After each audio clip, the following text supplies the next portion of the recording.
Isang ama ang nagmagandang loob na patirahin ang anak sa naipundar niyang bahay sa murang halaga. Pero ang nangyari, nagkalimutan na nga sa upa nang babawiin na ni tatay ang bahay, tila inangkin na ito ng mga anak at itinaboy pa raw siya. Tatay, gusto niya ng bahay, kaya ikaw, tsupi!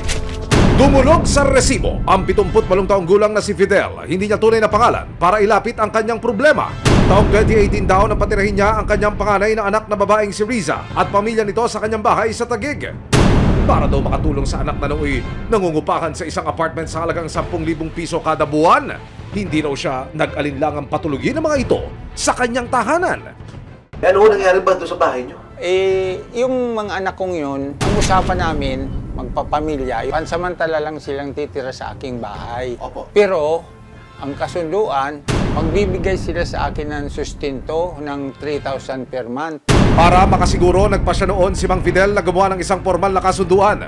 Ano naman to, tay? Ang katunayan na magbibigay sa amin ng sustento ng 3,000 per month, Ang binabanggit niyo sa akin, nakapagbigay pero ilang buwan lang. isang taon. Makalipas ang halos isang taon, ang pagmamagandang loob ni Mang Fidel tila mauuwi pa sa hidwaan. Tumawag ako sa kanya, anak, gusto ko na sana lumipat dyan sa June or July. Abay, kasagot-sagot sa akin. Hindi ka pwede dito lumipat, kinamumuhian ka namin. Naging malinaw ho ba sa inyo kung bakit to suddenly, bigla ho kayong kinamuhian at pinalayas ho doon sa sarili niyong pamahay? Yun nga ang pinagtatakhan ko, bakit ganon yung anak ko na may usapan naman. Kung susumahin daw ni Mang Fidel, aabot na raw ng 180,000 pesos ang dapat ibayad ng anak. Kaya Hunyo ng taong 2022, matapos ang ilang hinding pinakinggang pakiusap sa anak at pamilya nito, pumunta na sa barangay si Mang Fidel para magsumbong at ireklamo ang anak. Pero hindi rin daw siya sinipot ng anak sa mga patawag ng barangay. Hindi rin sila sumunod. Maraming dahilan. January 2023, dumalo na raw ang anak niyang si Riza at ang asawa nito. Dito, nagkaroon sila ng bagong kasunduan na aalis ang mag-asawa. Pero magbibigay daw ng 30,000 si Mang Fidel para makalipat ang anak. Aba, bakit parang si Mang Fidel pa ang may utang ngayon? Ang usapan dyan na aalis sila sa March 30, 2023. Bukod sa hindi pagtupad sa mga usapan, nakatanggap din daw si Mang Fidel ng hindi magagandang salita mula sa sariling anak. Grabe. Ano ho yan? Anak ko Lalaki mismo. niyo, binigay Lahat. niyo lahat ng gusto. Hindi ko akalain na anak ko pa ang magbigay sa akin ng ganitong problema. Never akong inano ng ibang tao minura. Iikutan natin yung kanyang property kung saan siya pinalayas ng kanyang panganay na anak. Ito ang bahay nyo. Turo nyo nga ako sa camera. Mula ho rin yan. Papasok lang? Yan, pagpasok mong ganyan, pang-apat na pinto, yun na yun, letter D. Si Mang Fidel, mistulang outsider sa sarili niyang tahanan. Kaya nitong Lunes, minabuti ng resibo na ilapit siya sa isang abogado para humingi na ng payo at upang malaman niya ang kanyang mga karapatan. Pagka may mga ganyang usapan, lagi i-put into writing. Whether sa magkapatid, sa mag-ama, sa magbayaw. So, pinangahawakan naman ng tatay na merong ganung usapan. So, kasi pagdating natin sa korte, laban na ng ebidensya. Dahil namayapa na ang may bahay ni Mang Fidel, malinaw na mahigit kalahati ng property ay sa kanya. So, yung 50% lumalabas, tig 10%. Yung mga anak, kasama siya. Yung 50 niya na conjugal plus yung 10%. So, meron na siyang 60% doon. But nonetheless, since may 10% yung anak niya na share doon, co-owner yun, hindi natin pwedeng paalisin yun. Pero dahil may pirmado at notaryadong kasunduan, may laban pa rin daw si Mang Fidel. Bilang tenant, kung hindi siya nagbabayad, pwede talaga siyang paalisin, di ba? At nagkaroon sila ng kasunduan sa barangay na binibigyan lang sila ng palugit hanggang end of March 2023, no? Last year.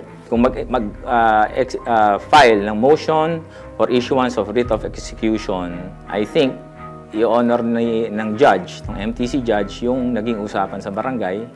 Lumakas man ang loob ni Mang Fidel sa mga nakuhang payo mula sa abogado, nananaig pa rin daw ang kanyang pagiging ama. Kaya bago siya magsampa ng kaso laban sa anak, nais daw niyang makaharap si Riza sa huling pagkakataon. Nitong Martes, sa hiling ni Mang Fidel, sinamahan siya ng resibo sa barangay New Lower Bikutan para makausap ang panganay na anak na si Riza. Pagdating sa barangay, agad siyang sumangguni sa kapitan at sa lupo ng barangay para mapatawag ang anak na si Riza. Invite mo na pumunta rito, nandito yung ama niya na gusto siyang kausapin. Sinubukang ipatawag si Riza pero Pagpunta ko doon, pagkatok ko, wala nagbubukas. kasama ang resibo, nagpunta ang barangay at si Mang Fidel sa kanyang bahay kung saan nakatira si Riza. Alam ko na nandiyan ka, hindi ka lumalabas. Buksan mo ang pinto. Mamaya uli, subukan natin na magbalik uli dito. Pero at least para malaman na ni Kap na pumunta tayo, ayaw tayo buksan. Makalipas ang ilang oras, bumalik si Mang Fidel sa kanyang bahay. Ilang saglit pa, Ma'am, sa... Bakit anong problema po? Tapos na yung usapan namin. Anong tapos Ang na? hinihintay na lang po ay hinihintay na lang namin yung bahay namin sa Cavite. May pinirma Hindi, kayo hindi, na wala kami, alis. tapos na yon, walang kasunduan. That Hindi is kami, last year.